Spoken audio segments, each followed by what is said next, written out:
Hello friends, welcome back to our money mummy mindset channel. இன்றைக்கி எதை பற்றி பார்க்க போகிறோம் அப்படின்னா, என்னோட 11 வகையான நகை சேமிப்பு திட்டத்தை தான் பார்க்க போகிறோம். நான் எப்படிலாம் நகை வாங்குகிறேன் அப்படின்னு சொல்லி தான் நம்ம இந்த வீடியோவில் பார்க்க போகிறோம். நம்ம நகை சேமிக்கிறது நம்மளோட கஷ்டத்தில் நம்மளுக்கு கை கொடுக்கும். இந்த கோல்டு சேவிங்ஸ் மட்டும் நம்ம நாட்டில் ஜெனரேஷனாக இருக்குது. எங்கள் அம்மா நகை சேர்த்து வச்சதுனால தான் என்னோடய படிப்புக்கு ஃபஸ்ட் இயர் ஃபீஸுக்கு யூஸ்ஃபுல்லாக இருந்துச்சு. எங்கள் பாட்டி கோல்டு சேர்த்து வச்சதுனால தான் என்னோடய லைஃபுக்கு ஹெல்ப்பாக இருந்துச்சு. நான் இப்போ கோல்டு சேர்க்கறதுனால தான் என்னோடய பையனோட ஸ்டடீஸ்க்கு ஹெல்ப்ஃபுல்லாக இருக்குது. நம்ம கொஞ்சம் கொஞ்சமாக இந்த கோல்டை சேர்த்து வைக்கிறதுனால நம்மளுக்கு ஏதோ ஒரு கஷ்டம் வரப்போ நம்ம விற்றுட்டு நம்ம செலவு பண்ணிக்கலாம். இல்லைன்னா கோல்டு அடகு வச்சா கூட நம்மளுக்கு காசு கிடைக்கும். நம்ம ஒரு வீடு கட்ட பிளான் பண்ணுறோம், நம்ம கையில் எந்த காசுமே இல்லை அப்படிங்கிறப்போ கோல்டு ஒரு கேபிட்டலாக இருக்கும். அதை வச்சு தான் நம்ம நிறைய ரீஇன்வெஸ்ட்மெண்ட் பண்ணலாம். இப்போ கோல்டை வச்சு நம்ம திரும்ப அடகு வச்சு இன்னும் நிறைய கோல்டு வாங்கலாம். இல்லை நம்ம இது ஒரு வீடு கட்ட போகிறோம், ஒரு லேண்டு வாங்க போகிறோம் அப்படின்னா கோல்டு மிகப்பெரிய கேபிட்டலாக நம்ம கையில் இருக்கும். அந்த டைமில் நம்ம யாரையும் போய் கேட்கணுன்னு தேவை இருக்காது. நம்மளோட கோல்டை வச்சு நம்மளே இன்வெஸ்ட்மெண்ட் பண்ணிக்கலாம். இந்த மாதிரி ரீஇன்வெஸ்ட்மெண்ட் பண்ணி நம்மளோட க்ரோத்தை இம்ப்ரூவ் பண்ணிக்கலாம். நம்ம அம்மா அப்பா பாட்டி தாத்தா காலத்துலலாம் கோல்டு சேவிங்ஸ் வேறு மாதிரி இருந்துச்சு. பட் இப்போ கோல்டு சேவிங்ஸோட ட்ரெண்டு வேறு மாதிரி இருக்குது. நிறைய டைப்பில் நம்ம சேவ் பண்ணலாம். ஸோ நான் ஃபாலோ பண்ணுற அந்த 11 டைப்ஸ் ஆஃப் பிளானிங்கை பற்றி தான் உங்களுக்கு சொல்ல போகிறேன். நான் இதனால் எனக்கு நிறைய பெனிஃபிட் கிடச்சிருக்கு. நான் நிறைய சேவ் பண்ணியிருக்கேன். எனக்கு ஒரு கேபிட்டல் அமௌண்ட்டாகவே கோல்டு கையில் இருக்குது. நான் இப்போ என்ன நினச்சாலும் ஒரு லேண்டு வாங்கணுமா, டக்குன்னு போயிட்டு நான் ஒரு லேண்டு வாங்க முடியும். ஏன்னா அவ்வளோ கோல்டு நான் சேர்த்து வச்சுருக்கேன் கையில். என்னோடய ஃபஸ்ட்டு பிளான் என்னென்னு பார்த்தீங்கன்னா, செகண்ட் ஹேண்ட் கோல்டு. நான் இப்போது ஒரு 3-4 வருஷமாக செகண்ட் ஹேண்டு கோல்டில் நிறைய இன்வெஸ்ட் பண்ண ஆரம்பிச்சிட்டேன். ஏன்னா செகண்ட் ஹேண்டு கோல்டு வாங்குறப்போ எனக்கு அதுக்கு மேக்கிங் சார்ஜும் கிடையாது, ஜிஎஸ்டியும் கிடையாது. ஒன்லி சிங்கப்பூரில் பாலிஷிங் சார்ஜுன்னு போடுவாங்க. அது அந்த நகையோட டிசைனுக்கு ஏற்ற மாதிரி தான் பாலிஷிங் சார்ஜ் போடுவாங்க. நான் அதை புது கோல்டோட கம்பேர் பண்ணி பார்த்ததில் எனக்கு கொஞ்சம் மணி சேவ் ஆக மாதிரி தெரிஞ்சுது. அதனால் நான் இப்படி ஃபாலோ பண்ண ஆரம்பிச்சிட்டேன். எதுக்காக பழைய கோல்டில் இன்வெஸ்ட் பண்ண சொல்கிறேன்னா, நம்மளுக்கு நிறைய மணி சேவ் ஆகுது. இங்கே சிங்கப்பூரில் பார்த்திங்கன்னா நிறைய செகண்ட் ஹேண்டு கோல்டு ஷாப் இருக்கும். ஸோ அந்த கடையில் நம்ம புது நகையும் விற்பாங்க, பழைய நகையும் விற்பாங்க. நகையும் நம்ம அடகு வச்சுக்கலாம். எல்லாமே அங்கே ஒரே கடையில் இருக்கும். அதனால் எனக்கு ஈஸியாக இருக்குது நான் செகண்ட் ஹேண்டு கோல்டு வாங்குறதுக்கு. பட் இந்தியாவில் நீங்கள் செக் பண்ணி வாங்குங்க.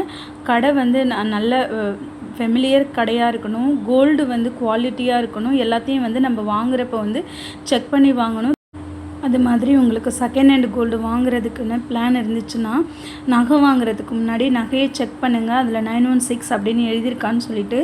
ஏன்னா நிறைய பழைய நகையெல்லாம் 18 கேரட் அந்த மாதிரிலாம் இருக்குது. நம்ம சீல் செக் பண்ணாமல், குவாலிட்டி செக் பண்ணாமல் வாங்கிட்டோன்னா நம்ம ரிட்டர்ன் பண்ணுறப்போ நம்மளுக்கு நிறைய லாஸ் ஆகிடும். ஸோ அதனால் நம்ம நகை வாங்குறப்போ செக் பண்ணி வாங்குங்க.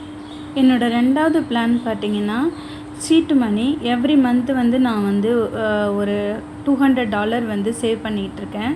சீட்டுக்குன்னு எடுத்து வச்சுருவேன். ஏன்னா அது நம்ம ஊர் காசுக்கு ஒரு 11,000 12,000 வரைக்கும் வரும். கண்டிப்பாக நம்ம ஏதாவது ஒரு கமிட்மெண்ட்ஸ்குள்ளே போனால் தான் அதை கட்டணுங்கிற நம்மளுக்கு பொறுப்பு வரும். நான் எவ்ரி மந்த்து சீட்டு கட்ட ஆரம்பித்ததுலேருந்து அந்த காசு எனக்கு எவ்வளோ பிரச்சனை வந்தாலும் நான் அந்த காசை எடுத்து வச்சுருவேன். ஸோ நம்மளுக்கு ஒரு சேவிங்ஸ் மாதிரி அது எவ்ரி மந்த்து நம்மளுக்கு இருக்கும். அந்த கடைசியாக அந்த சீட்டு முடிகிறப்ப நான் அந்த காசை எதுக்கும் செலவு பண்ண மாட்டேன்.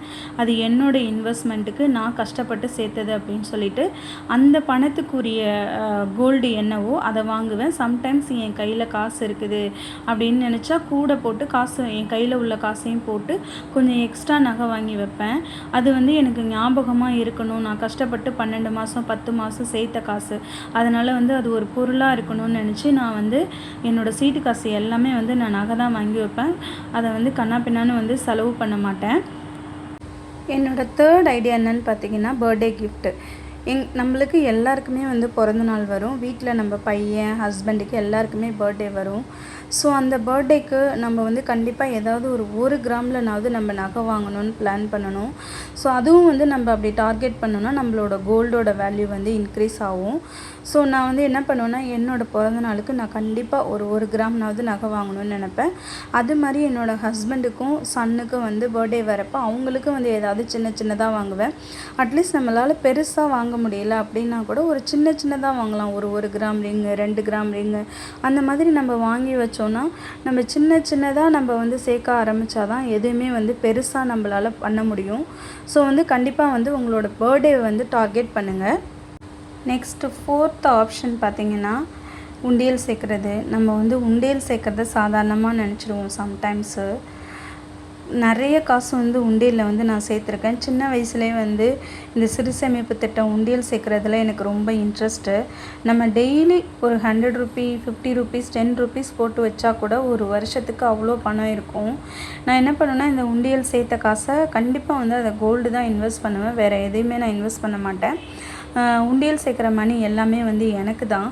எனக்கு என்ன பிடிச்சிருக்கோ அந்த டைமில் என்ன எனக்கு வாங்கணும்னு தோணுதோ இந்த உண்டியல் மணியை கூட கொஞ்சம் காசு போட்டு இல்லை அதுக்கேற்ற மாதிரி நான் வாங்கிட்டு வந்துடுவேன் கோல்டு போயிட்டு. என்னோடய 5வது பிளான் என்னென்னு பார்த்தீங்கன்னா, போனஸ் மணி. எப்படி இந்தியாவில் வந்து இயர்லி ஒன்ஸ் கொடுப்பாங்க, ஆனால் சிங்கப்பூரில் வந்து 2 டைம் கொடுப்பாங்க. ஜனவரிலேயும் ஜூலைலேயும் கொடுப்பாங்க. நான் என்ன பண்ணணும், அந்த 2 போனஸ்க்கும் நான் என்ன பண்ணணும், எவ்வளோ நகை வாங்கணும்னு சொல்லி பிளான் பண்ணி வச்சுருவேன். ஸோ போனஸ் வரப்போ கண்டிப்பாக வந்து அதில் ஆஃப் ஆஃப் த அமௌண்ட் வந்து கோல்டுக்கு தான் இன்வெஸ்ட் பண்ணுவேன். மீதி உள்ள காசு தான் வந்து நான் வந்து வேறு தேவைகளுக்கெல்லாம் யூஸ் பண்ணுவேன். ஸோ நான் 2 போனஸையுமே டார்கெட் பண்ணால் எனக்கு கண்டிப்பாக வந்து ஒரு 10 பவுன் இல்லை 8 to 10 பவுன் எடுக்கிற மாதிரி எனக்கு வந்து வந்துடும். ஸோ அதுவே வந்து வருஷத்துக்கு வந்து நான் 10 பவுன் வாங்குகிற மாதிரி எனக்கு அந்த பணமே வந்து கிடைக்கும். அந்தளவுக்கு இங்கே சிங்கப்பூரில் வந்து நர்சஸ்க்கு வந்து போனஸ் வந்து அதிகம். என்னோடய 6வது பிளான் என்னன்னு பார்த்துக்கிட்டிங்கன்னா, இங்கே வந்து சம்டைம்ஸ் ஓவர் டைம் அந்தளவுக்கு இருக்காது. பட் வந்து நைட் ஷிஃப்ட் அலவன்ஸ் வந்து கிடைக்கும் இங்கே சிங்கப்பூரில் நர்சஸ்க்கு. அந்த நைட் ஷிஃப்ட் அலவன்ஸ் எல்லாம் வந்து நான் வந்து சிலப்போ கால் பேக் பண்ணுவாங்க, சிலப்போ வந்து நைட்டு டியூட்டியில் வர அலவன்ஸ் எல்லாத்தையும் வந்து நான் என்ன பண்ணுவேன்னா, அது நான் வந்து எக்ஸ்ட்ரா வந்து வேலைக்கு போனால் எனக்கு கிடைக்கிற காசுன்னு சொல்லிட்டு நான் அதை செப்பரேட்டாக எதுலேயுமே இன்க்ளூட் பண்ண மாட்டேன். அந்த மணியை மட்டும் வச்சு ஒரு 4-5 மாதம் சேர்த்து நான் எனக்குன்னு ஏதாவது வந்து நான் வாங்கி வச்சுப்பேன். ஏன்னா வந்து அது நம்ம கஷ்டப்பட்டு சம்பாதிக்கிறோம். நைட் ஷிஃப்ட்லாம் வந்து ரொம்ப தூங்காமல் கண்ணு முழித்து வேலை பார்க்கணும். ஸோ அந்த மாதிரி நம்ம வேலை பார்த்து அது கஷ்டப்படுறதுனால அந்த மணி வந்து எனக்கு தான் சொல்லிட்டு, எனக்குன்னு இல்லை, அது வந்து ஒரு ஃபேமிலிக்கு ஒரு இன்வெஸ்ட்மெண்ட்டாக ஒரு கோல்டில் வந்து நான் இன்வெஸ்ட் பண்ணி வைப்பேன். அது ரொம்ப நாளாக நான் ஃபாலோ பண்ணிகிட்ருக்கேன். என்னோடய 8வது smartest way of investment in கோல்டுன்னு பார்த்தீங்கன்னா, அது வந்து நோ மேக்கிங் சார்ஜ் நியூ கோல்டில். சம் ஷாப்ஸில் வந்து நிறைய டிசைன்ஸுக்கு வந்து மேக்கிங் சார்ஜ் இருக்காது. டிசைன்ஸ் வந்து ரொம்ப அட்ராக்டிவாக இருக்காது, மினிமலாக தான் இருக்கும். நான் வந்து டிசைன்ஸை ஃபோக்கஸ் பண்ண மாட்டேன் எப்போவுமே. எனக்கு வந்து இன்வெஸ்ட்மெண்ட் தான் பண்ணணும்னு நினப்பேன். ஸோ அதனால் வந்து நான் டிசைன்ஸ்லாம் ரொம்ப பாதர் பண்ண மாட்டேன். ஏதோ மினிமலாக போடுற மாதிரி இருந்தால் பரவாயில்லன்னு சொல்லிட்டு எனக்கு ஏதாவது புது நகையில் இன்வெஸ்ட் பண்ணணும் அப்படின்னு இருந்ததுன்னா நான் அந்த மாதிரி இன்வெஸ்ட் பண்ணிவிடுவேன். ஏன் சொல்கிறேன்னா, இதில் நம்ம மேக்கிங் சார்ஜுக்கே வந்து ஒரு சர்டன் அமௌண்ட் வந்து போயிடும். ஸோ நம்ம வந்து இந்த மாதிரி சேவ் பண்ணுறப்ப நம்ம பணத்தை வந்து 1 கிராம் காசை வந்து நம்ம மேக்கிங் சார்ஜ் கொடுக்கறதுக்கு பதிலாக நம்ம அந்த 1 கிராம் கோல்டு வந்து எக்ஸ்ட்ரா வாங்கலாம். அதை தான் நான் எப்போவுமே பிளான் பண்ணுவேன். இப்போ வந்து என்னோடய ரிலேட்டிவ்க்கு மேரேஜு, ஸோ நாங்கள் வந்து மொய் செய்யணும், கோல்டு செய்யணும். அந்த மாதிரி இருக்கிற பட்சத்தில் வந்து நம்மளுக்கு வந்து இதில் நிறையா மணி சேவ் ஆகும். மேக்கிங் சார்ஜ் உள்ள கோல்டை வாங்கி நம்மளுக்கு அதுக்கு பே பண்ணி இதுக்கு பே பண்ணுறதை விட நம்ம வந்து இந்த மாதிரி ஒரு மினிமலாக டிசைன் எடுத்து அவங்களுக்கு கொடுக்கலாம். இன்னொரு விஷயம் என்னென்னா, நம்மளுக்கே வந்து அந்த மாதிரி பண்ணுறப்போ வந்து நம்ம எக்ஸ்ட்ரா இன்னும் 2 கிராம் போட்டு வாங்கலாம். மேக்கிங் சார்ஜை வந்து நம்ம வந்து அதில் ஆட் பண்ணாமல் இன்னும் 2 கிராம் வந்து நம்ம எக்ஸ்ட்ரா வாங்கி வச்சு சேவ் பண்ணலாம். என்னோடய 8th பிளான் என்னென்னு பார்த்தீங்கன்னா, நம்மளோட நகை விலை வந்து சம்டைம்ஸ் வந்து கம்மியாகும். இப்போ ஒரு ஃபியூ மந்த்ஸ் பேக் பார்த்திங்கன்னா $200 அந்த மாதிரி இருந்துச்சு. பட் வந்து இப்போ வந்து ஒரு 160, 170 அந்த ரேஞ்சில் தான் இருக்குது. ஸோ அந்த டைமில் வந்து நான் வந்து கண்டிப்பாக போய் ஏதாவது ஒரு நகையை புக் பண்ணி வச்சுருவேன். அதுக்கப்புறம் நம்ம நகை ஏறுறப்போ வந்து நம்மளுக்கு லாபம் தானே. அதனால் என் கையில் காசே இல்லை அப்படின்னா கூட நான் வந்து ஏதாவது என் கையில் இருக்கிற வந்து கோல்டை வந்து ஏதாவது அடகு வச்சுட்டோ இல்லை வந்து அந்த டைமில் சேலரி வருது அப்படின்னா நான் வந்து போயிட்டு புக் பண்ணி வச்சுருவேன் அந்த கோல்டோட விலை வந்து கம்மியாகிற டைமில். ஏன்னா வந்து நம்மளுக்கு அது புக் பண்ணி வைக்கிறப்போ வந்து நம்மளுக்கு வந்து ஈஸியாக வந்து விலை அதிகமாகிறப்ப நம்மளுக்கு நல்ல லாபம் கிடைக்கும். அதனால் போயிட்டு எனக்கு இந்த ஹேபிட்டை வந்து நான் க்ரியேட் பண்ணிக்கிட்டேன். ஸோ வந்து எவ்ரிடே வந்து நான் கோல்டோட ப்ரைஸை வந்து செக் பண்ணிகிட்டே இருப்பேன்.